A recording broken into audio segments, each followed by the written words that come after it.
ایک بزرگ تھے، وہ فرماتے ہیں کہ ایک اجمی بزرگ مکے میں مقیم ہو گئے.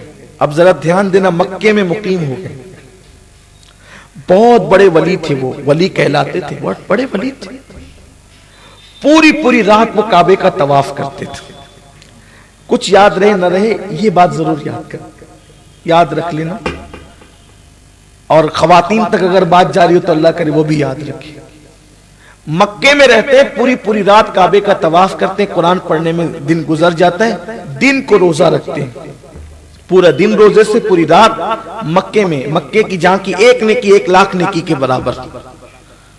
تو وہ بزرگ کہتے ہیں کہ اس اجمی بزرگ کو جو اتنے نیک تھے، متقی تھے، پرہیزگار تھے، جب میں سفر کے لیے نکلا تو میرے پاس سونا بہت زیادہ تھا، تھیلی بھر کے سونا تھا. میں نے سوچا یہ بندہ بڑا نیک ہے، بڑا پرہیزگار ہے، اللہ کا برگزیدہ بندہ ہے، دن بھر روزے سے رہتا ہے، رات بھر طواف اور تلاوت میں مصروف رہتا ہے، کتنا نیک ہے، مکہ المکرمہ کا باشندہ ہے، اللہ کا ولی کہلاتا ہے. تو میں نے اپنی وہ سونے کی تھیلی سفر پر جاتے ہوئے اس کو سونپ دیا، تم اپنے پاس رکھو، میں جب آؤں گا پھر لے لوں گا. خدا کا کرنا کہ میں سفر پر گیا اور اسی درمیان اس کا انتقال ہو گیا، اس بزرگ کا انتقال ہو گیا. جب میں واپس آیا تو میں نے اس کے گھر والوں سے کہا کہ وہ فلاں کا ان کا تو انتقال ہو گیا. کہ میں نے اپنی سونے کی تھیلی رکھی تھی ان کے پاس، وہ میری امانت تھی. کہا ہمیں اس بارے میں کچھ بھی نہیں پتا، مجھے کچھ نہیں معلوم آپ کے سونے کی تھیلی کے بارے میں، ہمیں نہیں پتا، ان کا تو انتقال ہو گیا. مکے میں انتقال ہوا تو تدفین کہاں ہوئی؟ مکے کے قبرستان جنت المالا کے اندر، جس قبرستان میں دفن ہونے کے لیے بڑے بڑے اولیاء دعا کرتے ہیں. کیوں؟ حرم کی پشت پر ہے وہ قبرستان. لیکن کان کھول کے سن لو، ولی کہلانے والا، رات بھر کعبے کا طواف کرنے والا، دن بھر روزہ رکھنے والا، وہ بزرگ کہتے ہیں کہ مجھے بڑا غم تھا کہ میری سونے کی تھیلی میں نے دی اور اس کا انتقال ہو گیا، اب میں کیا کروں؟ تو میری ملاقات حضرت مالک ابن دینار سے ہوئی. حضرت مالک بن دینار سے میں نے کہا کہ حضرت بڑا پریشان ہوں، اب کیا مسئلہ ہے آپ کا؟ کہا کہ اتنی بڑی تعداد میں، اتنا وزن میں سونا میرے پاس تھا، ایک بزرگ کو میں نے دیا اور ان کا انتقال ہوا. بہت بڑا متقی پرہیزگار، وہ ولی تھا، بڑا پرہیزگار تھا، رات بھر طواف کعبہ میں لگا رہتا تھا. اب پتہ نہیں کہاں ہوا. وہ اس کے بچے کہتے ہیں کہ ہمیں کچھ نہیں پتا. حضرت مالک بن دینار نے کہا چونکہ ہم رہتے مکے میں ہی ہیں. حضرت مالک بن دینار کہتے ہیں مکے میں رہتے آسان ہے. تم کہہ رہے ہو نا کہ وہ ولی تھا، نیک تھا، رات بھر عبادت کرتا تھا، دن کو روزہ رکھتا تھا. جب جمعہ کی شب جمعہ آئے تو رکن یمانی اور مقام ابراہیم کے درمیان جب کوئی نہ ہو، وہاں شب جمعہ میں آدھی رات کے بعد وہاں کھڑے ہو کر اس کا نام لے کر پکارنا. اگر وہ جنتیوں میں سے ہوگا، نیک ہوگا، ولی ہوگا تو وہ تمہیں آواز دے گا، وہ تم سے بات کرے گا. کیونکہ شب جمعہ میں مومنوں کی، جنتیوں کی روحیں رکن یمانی اور مقام ابراہیم کے پاس جمع ہوتی ہے. اگر بات کرنا ہو تو موقع دیکھنا کہ جب کوئی نہ ہو پکارنا، انشاءاللہ ضرور وہ آپ کو آواز لگائے گا. شب جمعہ کا انتظار ہوا. شب جمعہ نصف شب گزری، بھیڑ چھٹی، لوگ ہٹے تو اس شخص نے، جو دوسرے بزرگ تھے، ولی تھے، انہوں نے آواز لگائی، اے فلاں مجھ سے بات کر، تو کہاں ہے؟ کوئی جواب نہیں آیا، کوئی جواب نہیں آیا. جب کوئی جواب نہیں آیا تو یہ واپس آئے، حضرت مالک بن دینار سے ملے. مالک بن دینار نے کہا انا للہ و انا الیہ راجعون. جس کو تم ولی کہہ رہے ہو اپنی مرضی سے، اپنے دماغ سے، اپنی سوچ سے، اپنی فکر سے، ہوتا ہے نا ایسا، کسی کی نیکی پرہیزگاری دیکھ کر کے ہم بھی اس کو ولی کہنے لگتے ہیں. ولی کہنے میں کسی کو جلدی مت کیا کرو. جب تک کسی کو مخلوق خدا علل اعلان ولی نہ کہے، آپ بھی چپ رہیں، خود سے کسی کو ولی نہ کہے. یہ کوئی چھوٹی موٹی چیز نہیں ہے کہ مترا کے کوئی لڈو ہے کہ یہ تقسیم ہو جائے اور ولایت ہو جائے. ہزاروں سال عبادت کر کے بھی کوئی ولی نہیں بنتا. کسی کی صرف عبادت دیکھ کر کے اس کو ولی نہ کہا کرے, کسی کا صرف تقوی بھی دیکھ کر اس کو ولی نہ کہا کرے. کبھی ایسا بھی ہوا ہے بہت متقی ہوا ہے لیکن ولی نہ بن سکا. اور ایک بات کہتا ہوں, کسی کے گناہ دیکھ کر اس کو ذلیل بھی نہ سمجھا کریں, اس لیے کہ جس کو لوگ ذلیل سمجھتے ہیں کبھی کبھی وہ بھی اللہ کا ولی ہوتا ہے. اس لیے کسی کو ذلیل کہنے میں بھی جلدی نہ کرے, کسی کو ولی کہنے میں بھی جلدی نہ کرے. لوگ کہہ دے پھر آپ کہیں تو الگ بات ہے. اس لیے کہ کہا گیا کہ خلق خدا کی زبان نکارہ سمجھا جاتا ہے, نکارہ خدا سمجھا جاتا ہے. پھر سب لوگ کہیں, جب خدا کسی کو ولی بناتا ہے تو لوگوں کی زبان پہ خود ہی آتا ہے کہ یہ ولی ہے. لوگ کہنے لگتے ہیں اس کو. ولی کی ایک پہچان یہ بھی ہے کہ لوگ کی زبان بے ساختہ کہتی ہے یہ اللہ کا ولی ہے, قدرت کہلواتی ہے, فاعل حقیقی کہلواتا ہے کہ اللہ کا ولی. آپ لیکن جلدی نہ کریں. تو کہا کہ مالک بن دینار نے کہا جس کو تم ولی سمجھ رہے تھے یا ولی کہہ رہے تھے وہ ولی نہ تھا. رات رات بھر عبادت تو کرتا تھا لیکن وہ جنتی نہ تھا. رات رات بھر کعبے کا طواف کرتا تھا لیکن وہ جنتی نہ تھا. وہ عذاب میں گرفتار ہے, جاؤ. وہ عذاب میں گرفتار ہے, جاؤ یمن جاؤ. اور یمن میں ایک کنواں ہے جس کا نام بیر برہوت ہے. یمن میں کنواں جس کا نام بیر برہوت ہے, وہاں جاؤ اور وہاں جا کر کے آدھی رات کے بعد آواز لگانا, اے فلاں مجھ سے بات کر. پھر دیکھو تجھ سے بات کرے گا. دو ہی چیز ہے, یا تو روحیں جنتیوں کی یہاں ملے گی یا تو جہنمیوں کی روحیں. یہی دو جگہ ہے. اگر بات کرنا ہے تو کر لو. یہ آپ اور میرے بس کی بات نہیں تھی, یہ اولیاء کا معاملہ ہے. ورنہ آپ بھی بیر برہوت ڈھونڈنے لگیں گے کہ ذرا چلو دیکھیں فلاں سیاسی لیڈر کہاں پر ہے.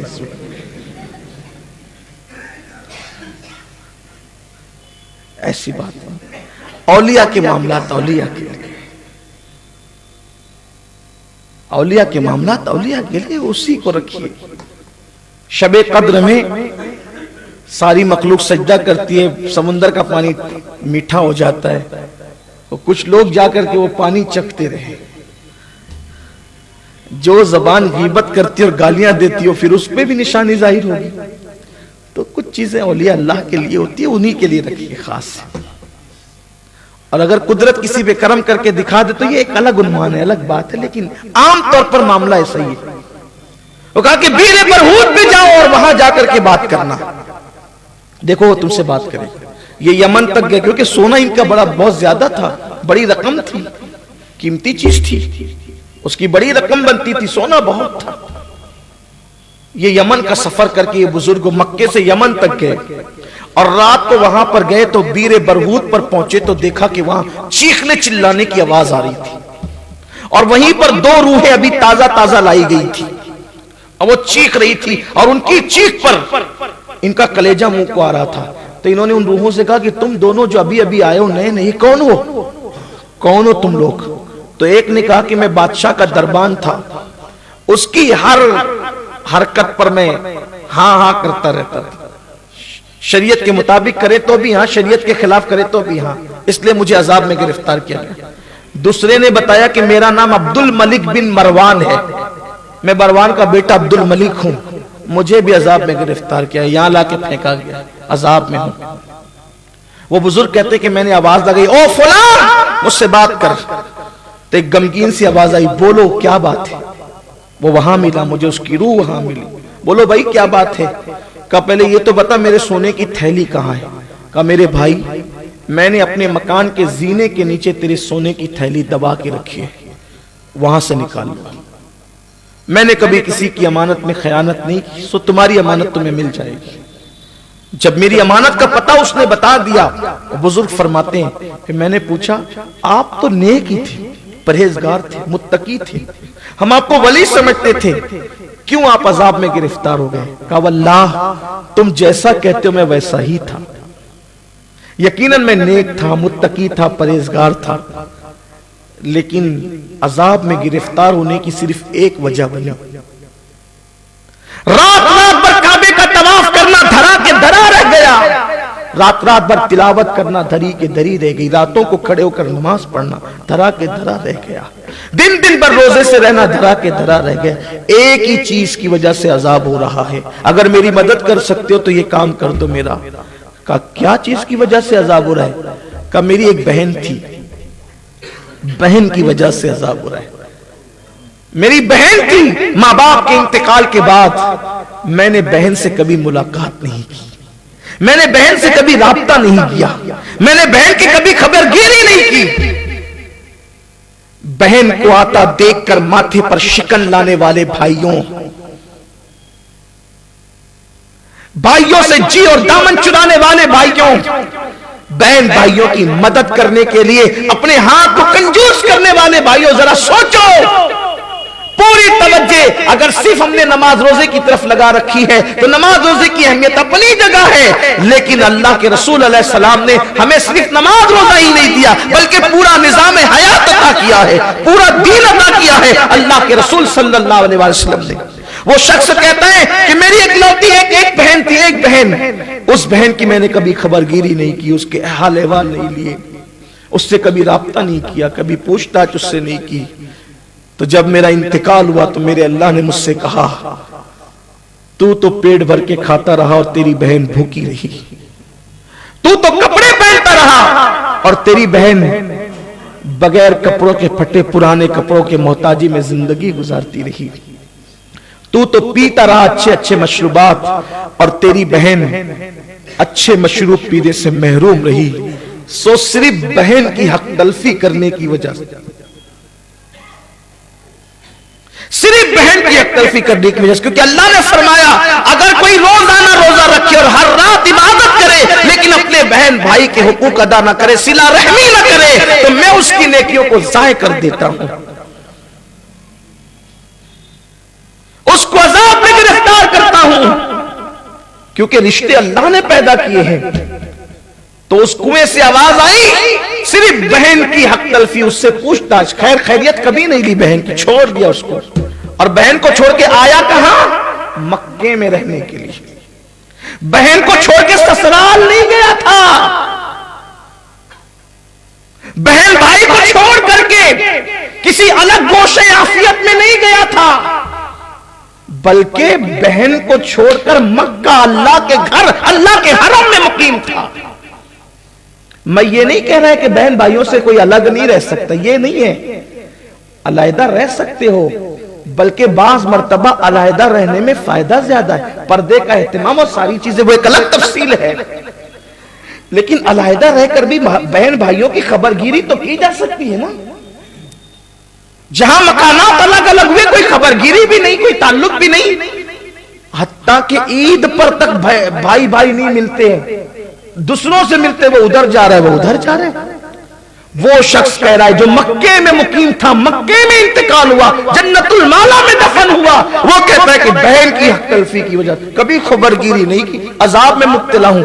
اب ایک ہی صورت ہے، نمازیں پرفیکٹ ہے، نمازیں پڑھی ہے، روزے رکھے، سب رکھے، بس ایک ہی گناہ ہے کہ میری بہن کا میں نے حق مار دیا، اس کی خیر خیریت نہیں کی، اس کی حق تلفی کی ہے۔ جاؤ، اگر وہ مجھے معاف کر سکتی ہے تو اس سے معافی کروا لو، اگر وہ معاف کر دے گی تو میں یہاں سے نکال کے جنت میں داخل کر دیا۔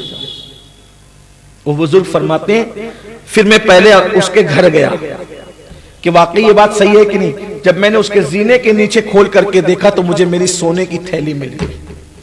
واپس پھر میں نے عجم کا سفر کیا اور اس کی بہن کو جا کر کے میں نے دیکھا تو بڑی بری حالت میں اس کی بہن تھی، پھٹے پرانے کپڑے اور بھوک اور پیاس کی شدت میں وہ ڈوبی ہوئی تھی۔ اس کا حال دیکھ کر کے مجھے رونا آ گیا۔ میں آپ سے پوچھنا چاہتا ہوں، آپ صحیح کہنا، کیا یہ گھر گھر کی کہانی نہیں؟ کیا یہ ہر گھر کی کہانی نہیں؟ آج ہماری بہنوں کے ساتھ اپنا سلوک کیا ہے؟ آج ہمارے بھائیوں کے ساتھ اپنا سلوک کیا ہے؟ ہمارے ماموں کے ساتھ، چچاؤں کے ساتھ ہمارا سلوک کیا ہے؟ بس ایک بات جاتے جاتے اتنا کہنا چاہتا ہوں، آخری میں ہم یہ کہتے ہیں یار میں تو سب کا کرتا ہوں لیکن وہی جو ہے وہ میرے ساتھ بدسلوکی کرتے ہیں۔ اس پر بھی میرے آقا نے فرمایا مومن کی شان یہ ہے جو تجھ سے دور بھاگے تو اس کے قریب جا، جو تجھے توڑے تو اس کو جوڑ،